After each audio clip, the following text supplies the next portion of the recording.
বাইজুসের সবচেয়ে বড় সমস্যা এখন হয়ে দাঁড়িয়েছে যে তাদের সেলসের গতি তাদের ভ্যালুয়েশনের তুলনায় বর্তমানে অনেক কম। তাই সেলস টিমের উপরে কোম্পানি প্রচুর পরিমাণ প্রেসার ক্রিয়েট করছে।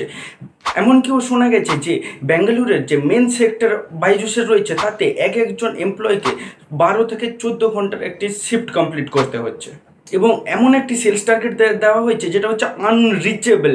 1.5 লাখ টাকার সেলস পার উইক, প্রতি সপ্তাহে 1.5 লাখ টাকার সেলস জেনারেট করতে হবে। এমনকি তার উপরে গাইডলাইন রয়েছে যে যদি কেউ 50% তার সেলস টার্গেটকে কমপ্লিট করতে না পারে তবে তাকে কোম্পানি থেকে ফায়ার করা হবে। এই নিয়মটি 2022 সালে আনা হয়। এমনকি যতক্ষণ না আপনার দিনের সেলস টার্গেট কমপ্লিট করছেন ততক্ষণ আপনাকে লাঞ্চ ব্রেকের পর্যন্ত যেতে দেওয়া হবে না। তারপর শুরু হয় আসল খেলা।